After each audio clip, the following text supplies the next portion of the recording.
Asante kwa ajili ya uponyaji wa watu ambao walipita mbele mahali hapa. Asante kwa sababu malaika wa Bwana uko kazini. Asante kutuhudumia. Asante kutuongoza. Tuko tayari kupokea sasa kupitia madhabahu hii na neno zetu,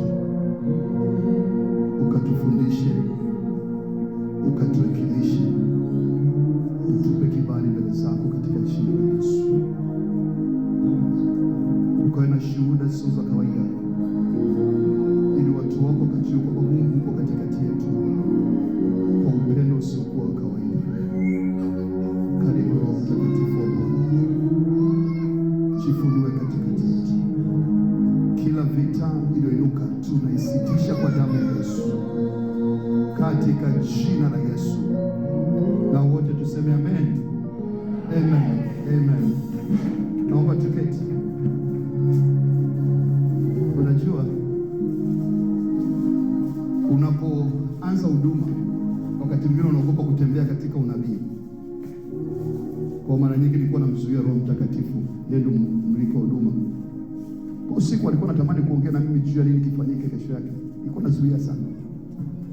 Lakini kila mara niliporuhusu, Mungu alikuwa na kitu maalum kwa ajili ya mtu alikuja asubuhi ya leo. Haleluya. Kwa usizani kwamba ni maamuzi ya mtu. Na nikaambiwa vizuri kabisa, wale ambao wana shida za kichanganyikiwa watumie mafuta, au wengine waombe kawaida. Nikasema Bwana, nitafanya ulichoagiza. Kwa hiyo natamani upokee muujiza wako leo. Ila nilipokuwa naomba hapa, Mungu akanionya, kama umezoea maisha ya dhambi, usitende dhambi tena. Ukiendelea na dhambi, yatakukuta mabaya kuliko uliombewa leo hapa. Fanya maamuzi ndani ya moyo wako. Mungu achanganye. Amekutana na shida yako. Kuna dhambi za watu za siri, hakuna mwanadamu anaweza kujua. Naomba ujue Mungu anakuona. Kama kweli umedhamiria Mungu afanye kitu cha tofauti katika maisha yako, basi kuwa tayari kubadilika, na Mungu atakutana na mahitaji ya moyo wako zaidi ya vile unavyowaza na kufikiri, katika jina la Yesu. Haleluya. Asubuhi ya leo, kwa neema na uongozi wa Roho Mtakatifu, tutaangalia somo ambalo linaitwa imani ya Yesu. Nisikilize kwa makini, sijasema imani katika Yesu. Nimesemaje? Imani ya Yesu. Kutembea katika imani ya Yesu. Sijasema imani katika Yesu. Lugha nyingine nasema kutembea kwa imani ya Mungu. Kwa imani ya Mungu. Yesu Kristo ni Mungu. Kwa tunaposema kutembea kwa imani ya Yesu, maana yake kutembea kwa imani ya Mungu, sio ya kwako. Naongea kuhusu imani ya Mungu. Wengi hapa ni wazazi. Mtoto wako anatembea kwa imani yako.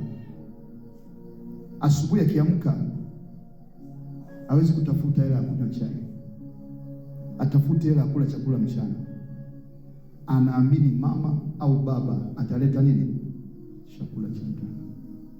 Mtoto wako anapoenda shule, atembei katika imani yake, anatembea katika imani yako. Anajua kwamba mama, baba watanipeleka shule. Sasa sisi leo nataka tusome somo linaloitwa kutembea kwa imani ya Yesu. Ile imani iliyokuwa ndani ya Yesu ndio tutembee nayo. Mchungaji, tunakuelewa, lakini kama hatukuelewi. Kuna wimbo fulani unaitwa hebu nieleze kwa sauti. Bwana Yesu, unaujua? Sasa leo nataka nikueleze kwa sauti ndogo, rudia ili uelewe, kwa sababu katamani niongee kwa upole na kwa taratibu. Ikiingia ndani mwako, ukielewa kitu, kitakusaidia katika maisha yako yote. Kuna penda nirudie kichwani kwako kuingie, uelewe juu ya kutembea kwa imani ya Yesu. Sasa kabla sijaingia katika imani ya Yesu, naomba nianze na imani katika Yesu, kisha nitaenda kwenye imani ya Yesu. Sasa kumbuka maneno katika Yesu na imani ya Yesu. Kwa tunaanza na katika. Kitabu cha Luka sura ya 17 mstari wa 5. Wanafunzi wa Yesu baada ya kumwona Yesu anafanya miujiza mingi, anafufua wafu, anaponya wagonjwa, anaokoa watu, wakamuuliza anasemaje?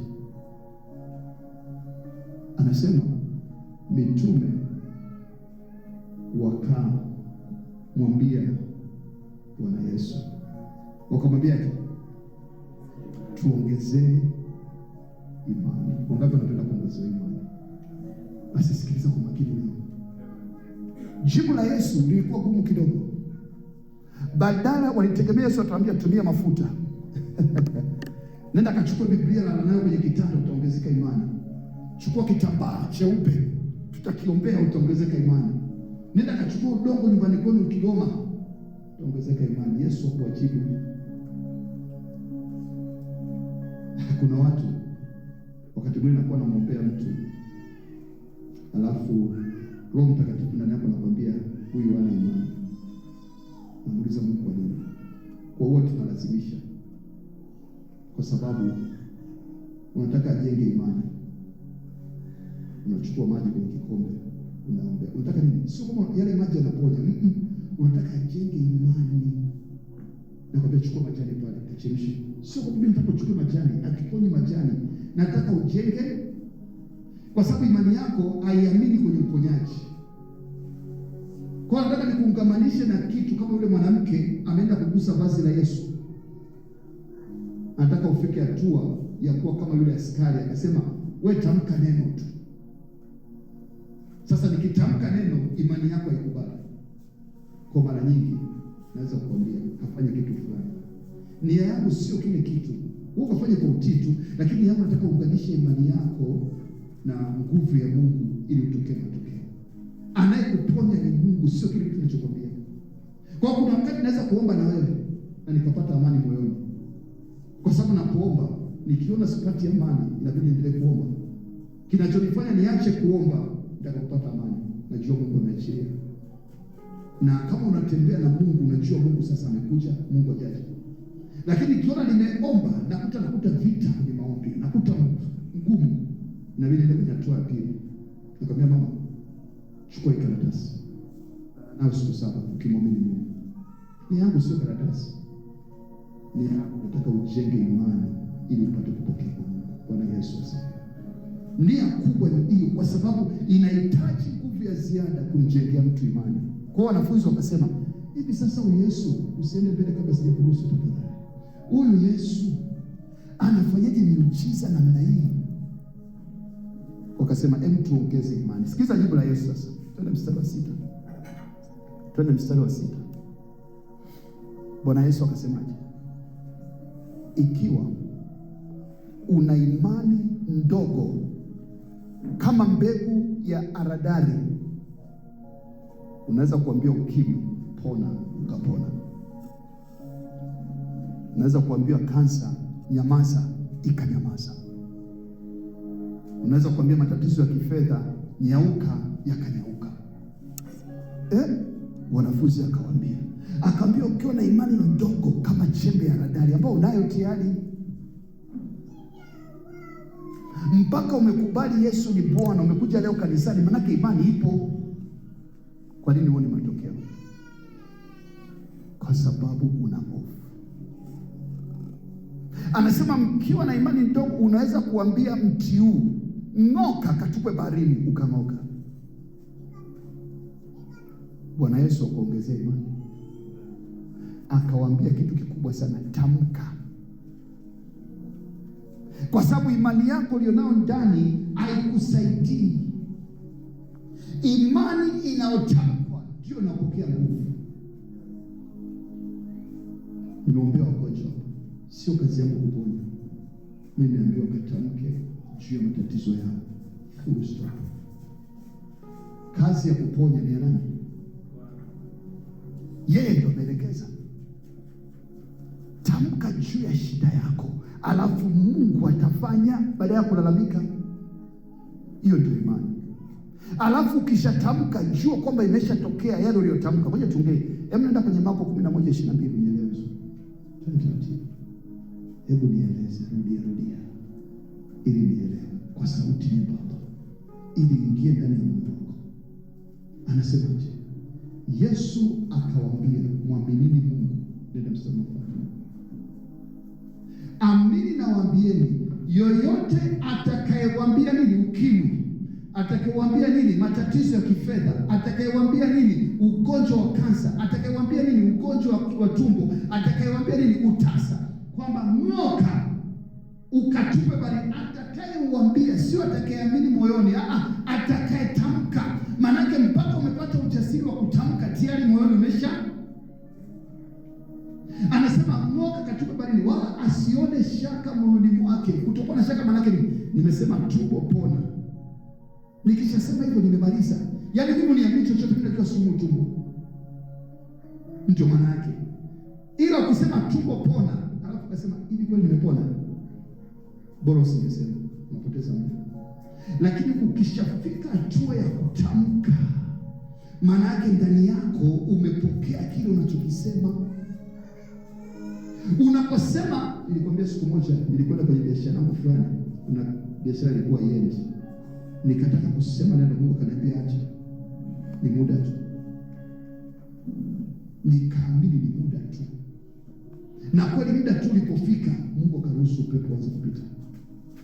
Unapotamka jambo, nyumba ya nyasi sitaki tena, katika jina la Yesu. Amini unaishi nyumba ya bati. Unapotamka neno, sitaki baskeli, nataka pikipiki, katika jina la Yesu, kwa maana Mungu amesema atanibariki. Unapoendesha baskeli yako, amini unaendesha nini? Anza kuwa na imani. Imani inakuja kwa kuumbwa ndani. Ukianza kurudi nyuma tena, umefuta imani. Nieleze kwa sauti, natamani ingie ndani yako. Unapoamua kutembea na Mungu, ni kuamini mambo yasiyowezekana kana kwamba. Kwa usigeuke nyuma kama umeamua na Mungu. Umeamini umeponywa leo, umepita mbele, umeponywa. Usigeuke tena nyuma, mgongo na nyuma. Kataa. Vinginevyo unapoteza muda. Pasipo imani haiwezekani kumpendeza hata kwa gharama yoyote. Haiwezekani. Na imani ni uhakika wa mambo ya. Anasemaje? Anasema amini nawaambia, atakayeuambia uchumi wake, atakayeuambia pesa yake, atakayeuambia matatizo yake, ondoka katupe baharini, asione shaka moyoni mwake, bali ila aamini kwamba asemayo yametukia, yatakuwa. Kinachobaki ni muda tu. Kama ulikuwa huwezi kuinama, anza kuinama. Don't worry. Amini Mungu amekuponya, kwa sababu Mungu hawezi kumaliza. Kama ulikuwa huwezi kutembea, anza kutembea. Kama ulikuwa umekaa una ajira, anza kutafuta kibarua. Kama ulikuwa ufanye chochote kwenye maisha, anza kufanya kitu, kwa sababu una imani, umetamka tayari. Anasema ukifanya hivyo, yatakuwa ya kwako. Bwana Yesu asifiwe. Kwa sababu ya imani katika. Lakini Bwana Yesu anaendelea. Anataka mambo mawili. La kwanza unyenyekevu, la pili uaminifu. Yesu kila mara alipoponya mtu alikuwa na ugonjwa, akamwambia nenda zako, usitende dhambi. Mpendwa katika Bwana, kama Yesu amekuponya kwa sababu dhambi ilikuletea magonjwa, kule familia yako ilikuletea mambo, leo amekuponya, unarudi tena kwenye dhambi, kitakachokupata. Kuna mtu nilikuwa namwombea hapa, Mungu akaniambia usimwombee. Kaniambia nampitisha kwa sababu anatakiwa ajifunze hapa. Ikabidi niombe kistaarabu. Bwana ukamlea mtu. Kuna mtu unaweza kumwombea anaumwa, kumbe Mungu anataka kumfundisha. kwa sababu ukimwachia tu anaanza kurukaruka, anarudi kwenye dhambi tena. Kuna mmoja alikuwa ni profesa, mchungaji mmoja, akaombea watu, Mungu akamwambia, huyu umeniharibia. Ninakuharibia kivipi? Nilikuwa namfundisha. Kwa sababu siku alipopata hela aliacha kuja kanisani. Siku alipopata hela akatukana mpaka Mungu. Kuna watu mioyo yao unacheza na Mungu nusu roho. Kwa bora Mungu akuache upate shida hiyo ili uweze kwenda mbinguni. Paulo anasema kwamba wacha Mungu akupate. Lakini kama kweli umedhamiria ndani mwako, ukishaombewa, kama ulikuwa na tabia ya dhambi za siri, achana nazo, ili upate uponyaji wa kimungu wa kudumu. Dhambi inakaribisha magonjwa. Ukitenda dhambi unakuwa wa ibilisi, huwezi kupona. Kwa jitahidi, kama Mungu anataka kufanikisha kwenye mambo fulani, tembea naye kwa uaminifu. Atuseme umefika mwisho, utaendelea kupambana, lakini tembea kwa imani kwamba umeshinda katika jina la Yesu. Haleluya. Bwana Yesu asifiwe. Kwa nimesema leo somo linaitwa imani ya Yesu, lakini nimesema nitaanza na imani katika Yesu. Tena taratibu. Kitabu cha Yohana 19 mstari wa 30 ndio naitwa imani katika Yesu. Maandiko matakatifu yanasema, Yohana 19:30 anasema, Yesu alipokwisha kuipokea ile siki alisemaje? Imekwisha. Tetelestai. Imekwisha. Sasa ukisoma kwenye Biblia ya tafsiri, maana yake deni limelipwa. Deni gani? Mambo makubwa manne. Imani katika Yesu inakuletea matokeo makubwa manne. Moja, msamaha wa dhambi. Dhambi zako zote, baada ya kusema Yesu imekwisha, zilizopo, zilizopita, zijazo, zimesamehewa.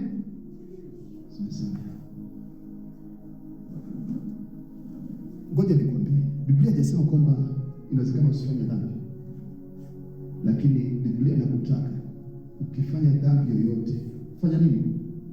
Tubu na ufanye maamuzi ya kuacha. Tuko bado duniani, yaweza kutokea umefanya dhambi yoyote, mimi sijui. Usikubali kukana dhambi. Hakuna hukumu tena kwa walio katika Kristo Yesu. Yesu ndio jaji mwenyewe. Shetani ana nafasi ya kujua dhambi zako zozote, hayamhusu. Dhambi Yesu anasamehe. Usikubali kukana dhambi au kuendelea katika dhambi. Kwa la kwanza, Yesu alimaliza dhambi, imekwisha. Hakuna tena hukumu kwa wale katika Kristo Yesu. Ukishakuwa ndani ya Yesu, tunajua kuna mapambano. Kuna watu wametoka katika familia za ajabu sana, na tunajua Mungu anakurekebisha. Hii ni hospitali. Unapopata neno la Mungu, unapokuwa na hamu ya kuacha dhambi, Mungu atakupa neema, unashinda. Bwana Yesu asifiwe. Lakini kwa makusudi unaporudi kwenye dhambi, hiyo ni laana. Unamtukanisha mwana wa Mungu kwa mara ya pili.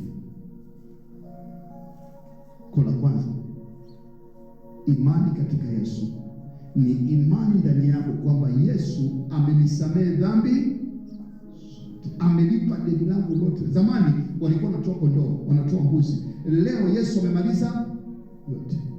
La pili, maana ya imekwisha, ambayo ni imani katika Yesu Kristo. Pale msalabani Yesu alimaliza laana zako zote. Wagalatia 3:13-14 anasema kwamba Yesu alifanyika laana kwa ajili ili uwe umebarikiwa, ili baraka za Ibrahim zikufuate wewe.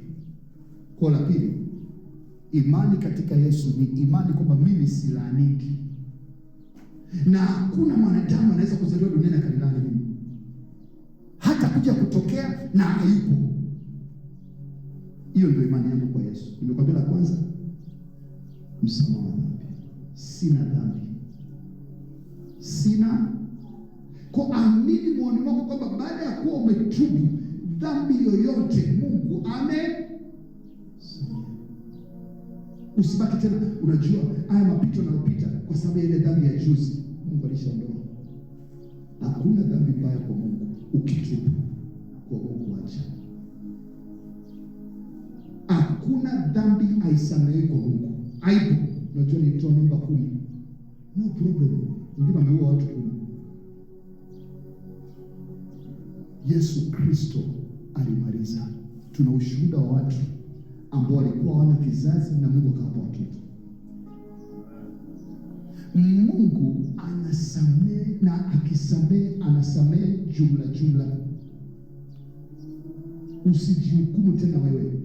Unapopokea msamaha wa Mungu usianze kujihukumu nyuma. No. Lakini pia la pili nimekwambia, hakuna laana tena kwako. Laana ya Torati haipo tena kwako. Kila utakalolifanya Mungu atalifanikisha. Ila kama aliendi, maana yake kuna vitu unatakiwa ukae chini. Kitabu cha Mathayo 17:21. Nisikilize kwa makini. Umekuwa umeokoka, dhambi bado zinakurudia. Kuna vijana hapo juzi wananiambia etaenda kutongoza binti ambaye ameokoka juzi. Kweli? Sio kweli, una akili nzuri. Yaani mtu anakuja kanisani ameokoka, alafu wewe unakwenda kumtongoza. Hivi anakuonaje? Yesu amemchukua huko, amemtoa kwenye utumwa wa dhambi. Are you serious? Basi ukajifiwa na madhambi yako unataka kuyafanya huko, toka hata kanisani unatafuta nini? How dare can you? Yaani mtu anakuja kujitambulisha hapo, Bwana asifiwe, nimetokea huko, nimeamua kuokoka. Then wewe kazi yako unaanza kumtongoza. Are you serious? Na unasema kanisa hili.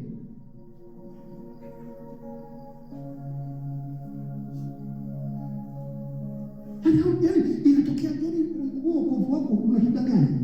Umekuja kutuzia soga hapa. Umekuja kuuza soga. Mpendwa katika Bwana, haiwezekani Yesu akatufia msalabani. Alafu leo kweli huyu mtu alimfia msalabani Yesu. Ndio vijana wanatakiwa kutongoza kile binti huyu, binti yule. Are you serious? Umjui hata ametokea wapi? Umjui na mashetani mangapi amekuja Mungu amsaidia mponye. Baada ya kumpiga injili ya Yesu, naenda kumtongoza. Are you serious? Una uhakika? Halafu ushuhuda gani unapeleka kwa watu? Hapo unasema Yesu anaokoa. Ndio maana ukianza kuimba wimbo unaanza kuimba tu Mungu tusamehe, ni kutubu dhambi tu. Kwa sababu hujaokoka. Ndani yako kuna mapendo. Haiwezekani Yesu akawa amekufa msalabani akasema imekwisha. Wewe mwenyewe kumbe hujabadilika. Alafu kibaya zaidi, unaona mtu ameamua kubadilika, ameokoka, badala ya kumsaidia kujua kumbe watu waliokoka kweli wapo, unaanza kumtongoza. Are you serious? Hiyo mbingu ya nani nakwenda? Mapendo tulija kucheza show hapa. Tumekuja kumtumikia Mungu aliye hai. Hatuja kucheza muziki. Tumekuja kutafuta nini? Sura yako sihitaji, haina maana.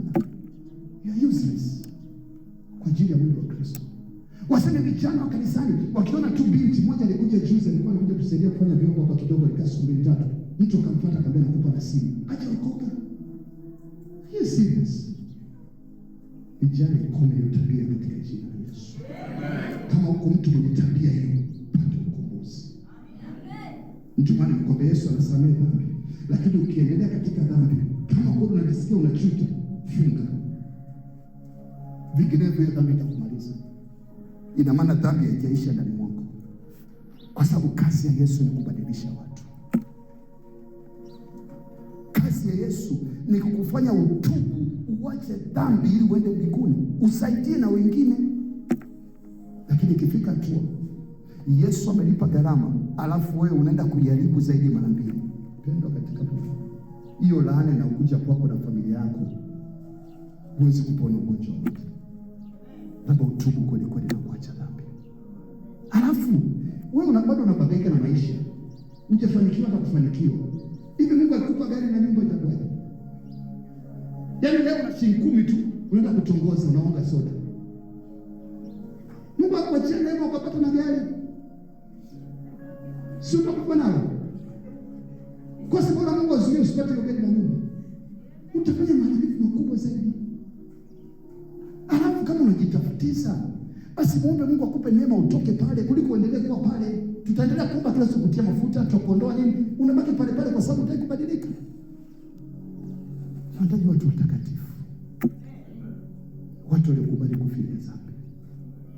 Watu waliokubali kusimama kwa uaminifu na Mungu wao. Bwana Yesu asifiwe.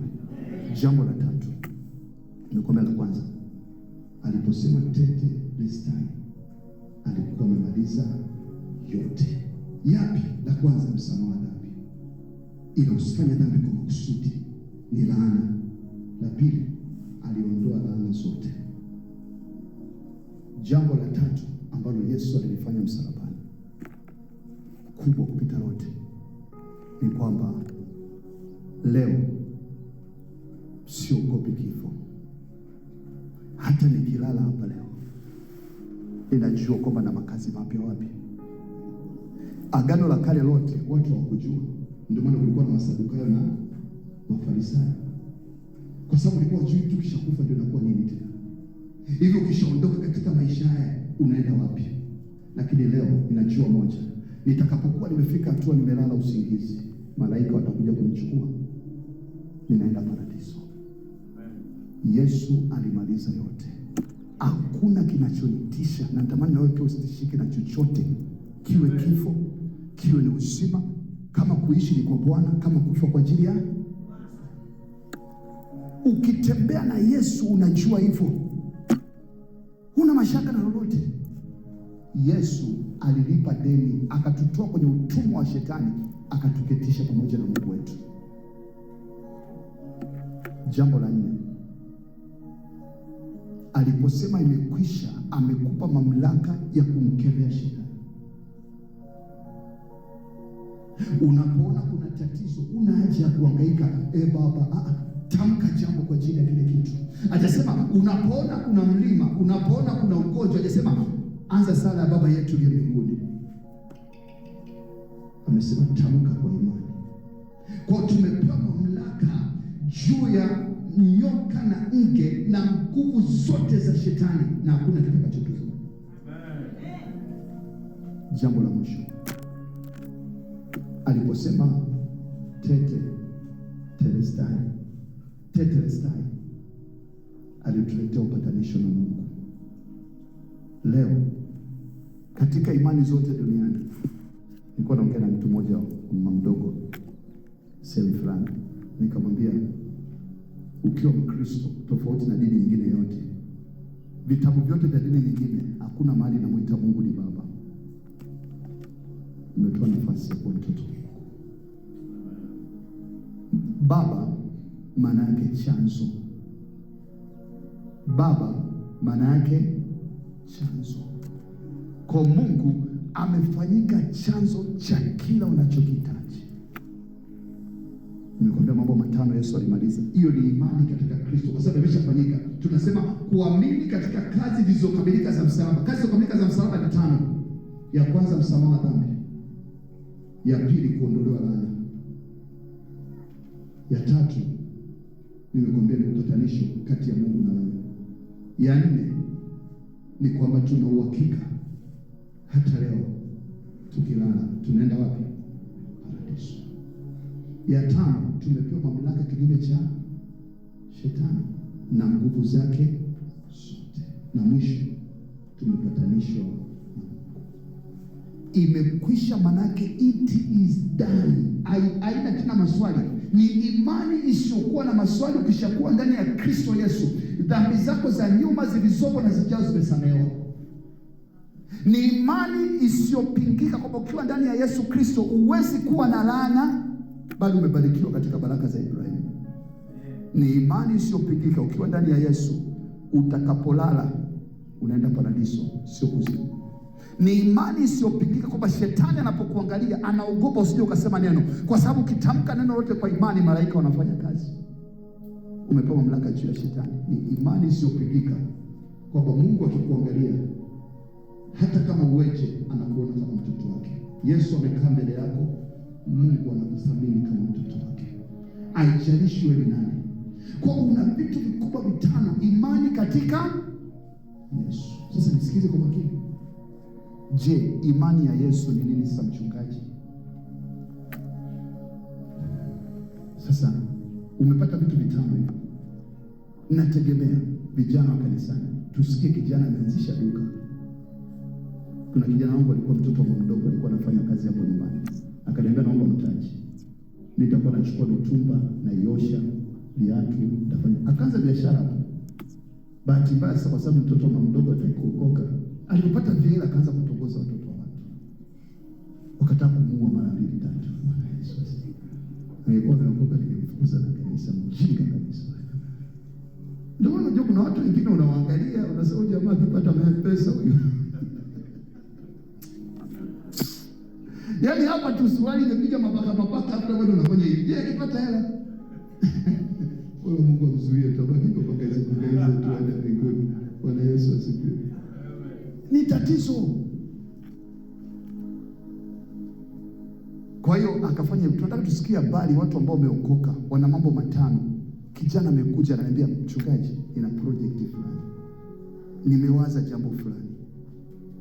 Nina mawazo kama haya. Nitakwambia tuliombea.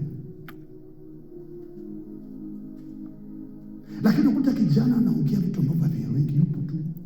Ajielewele mtu mzima ovyo. Bwana Yesu asifiwe. Natamani kwa sababu Yesu alimaliza yote, tumesamehewa dhambi. Una laana. Mungu ni baba yako. Shetani anakuogopa. Ukifa uogope. Kweli unashindwa kuwa tajiri. Mtu anakuja kuniambia kwamba nataka nianzishe shamba. Nitamwelewa. Nitakuuliza maswali. Mabinti wangu nyumbani wakanifuata, mchungaji, tunataka tuanzishe biashara mandazi. Nikauliza maswali 3. Hawakurudi tena. Mimi wanapima imani yako. Sio kwamba sioni idea unaniambia ni ya kweli, lakini ninapokuuliza maswali nataka nikuone hivi unakimaanisha unachokisema. Na nitakubana maswali magumu. Kwa sababu najua ukishanielewa natamani uinuke kwenda kule juu. Lakini ukiuliza maswali ukaingia mitini, manake ujielewe unataka kufanya nini.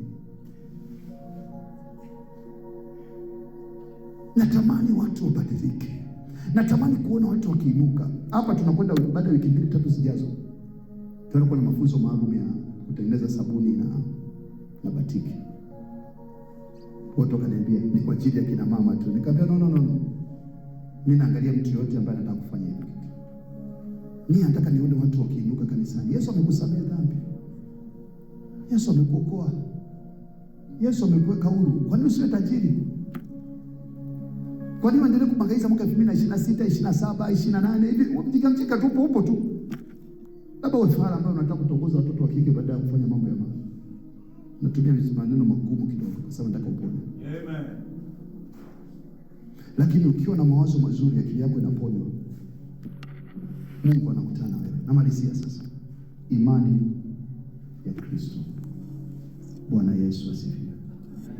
Kitabu cha Wakorintho wa kwanza sura ya 3 mstari wa 16.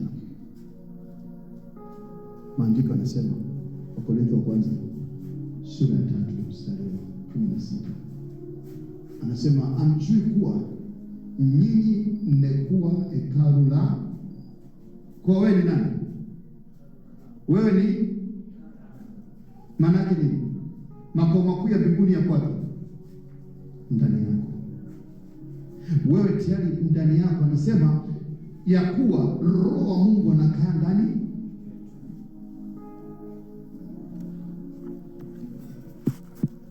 Sasa unaweza kukuta mtu ananena mpaka kwa lugha. Akifanya madudu hapo unasema Bwana Yesu asifiwe. Hii ni lugha ya Mungu. Walokole hao. Bwana Yesu asifiwe. Wewe ndani yako Mungu ameamua kufanya makao yake, tunategemea tuone utakatifu, tunategemea tuone tabia ya kimungu ndani yako. Kama kweli umeamua kumfuata Yesu, tunategemea tuone matokeo ya nguvu ya Mungu katika maisha yako.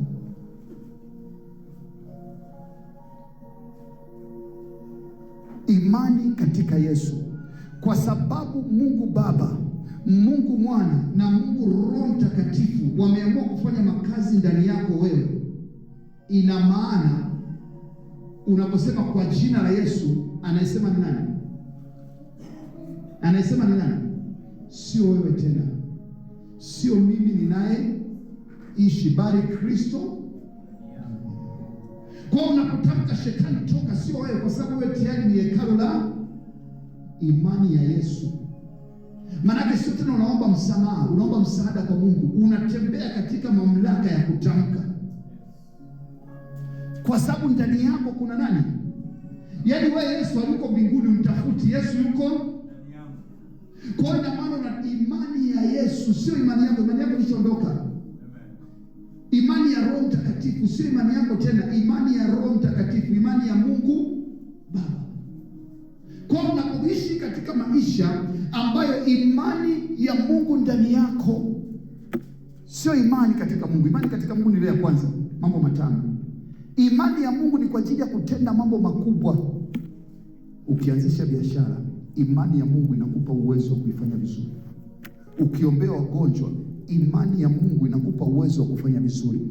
Ukifanya mambo fulani, imani ya Mungu inakupa uwezo kwa ajili ya kwenda kule. Imani ya Mungu sio imani tena ya kwako, kwa sababu baada ya kumpokea Yesu anafanya makao yake makuu ndani mwako, na kwa maana hiyo ina maana ndani yako wewe sio mtu wa kawaida. Nataka kuanzia leo, jenga imani ya Yesu. Swala sio ukubwa wa imani yako, swala unatembea na imani ya nani?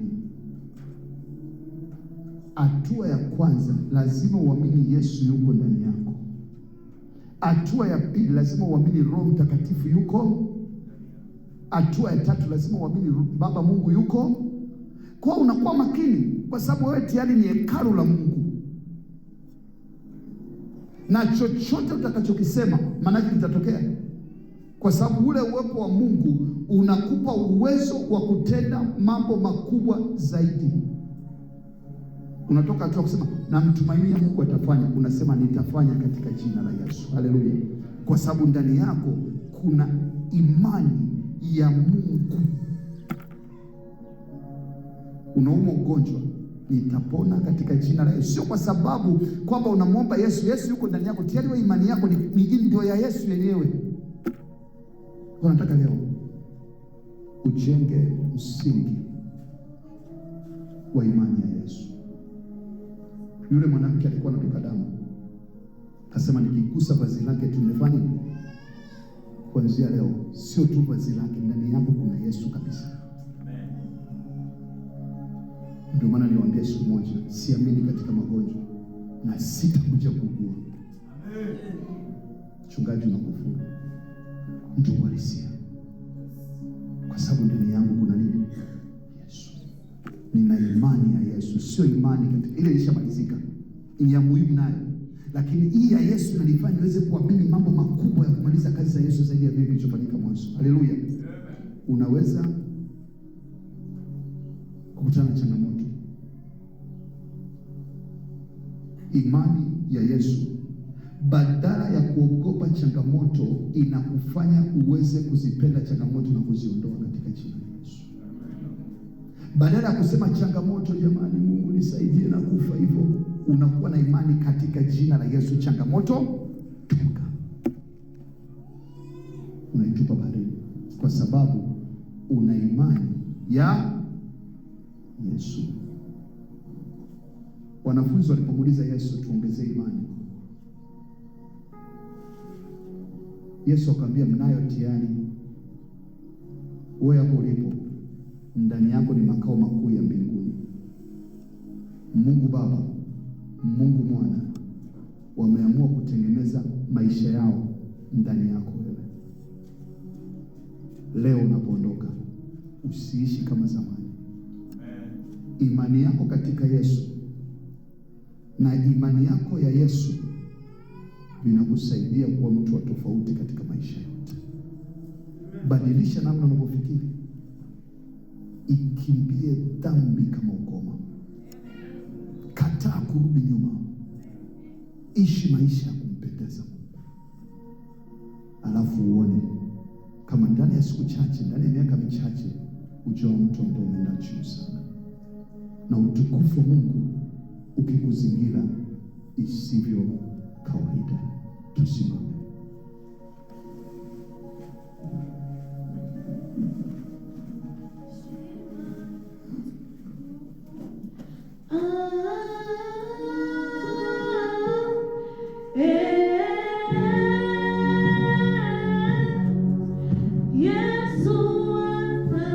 Tamani baada ya ibada hii, badala ya kusema inasubiria muujiza, sema nimebeba muujiza. Baada ya kusema nategemea Mungu ataniponya, sema nimepona. Baada ya kusema mimi ninakutembea kutoka kwenye umaskini kwenye utajiri, sema mimi ni tajiri. Acha mambo ya nyuma, kiri mambo makubwa, na Mungu atakutana na wewe katika jina la Yesu. Haleluya. Pendwa katika Bwana, Mungu amekuita kuwa ishara na maajabu. Wewe ni makao ya Mungu Baba, Mwana na Roho Mtakatifu. Wewe sio mtu wa kawaida tena. Ishi ukijua hivyo, tembea ukijua hivyo, na utaona matokeo muda sio mrefu baada ya kujitofautisha. Kulikuwa na hadithi moja ya simba alikuwa amezaliwa na mbuzi. Kwa kila siku akienda polini, mbwa mwitu akiwafuata, naye alikuwa anakimbia kama mbuzi. Siku moja akajiona kwenye kioo, alafu akamwona simba kule polini. Akasema, usifanana na mimi huyu, mbona anafukuza mbuzi?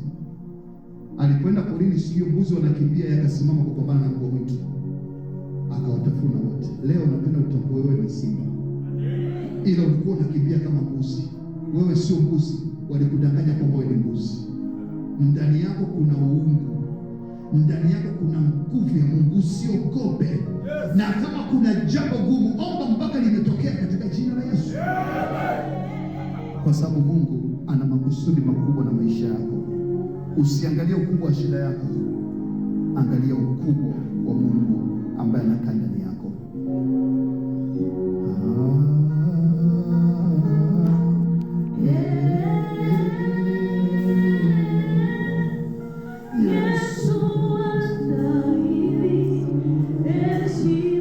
Sema, Bwana Yesu Kristo, ninakushukuru kukaa ndani yangu. Ninakataa roho ya mashaka, ninakataa roho ya kutoamini. Kuanzia leo mimi ni simba, mimi ni mtoto wa Mungu, mimi ni jasiri. Ninakataa magonjwa, ninakataa maskini, ninakataa maradhi, out katika jina la Yesu. Sema, Baba, ninabadilisha imani yangu dhaifu na imani ya Yesu. Kuanzia leo nitatembea na imani ya Yesu.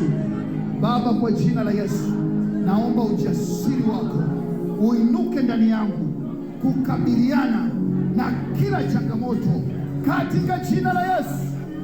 Baba, kwa jina la Yesu, kama yule mwanamke aliyekuwa na swala la damu, leo nainua mikono juu, ninapokea muujiza kwa imani ya Yesu kwa kila jambo ambalo limekuwa jukumu kwangu, katika jina la Yesu, katika jina la Yesu.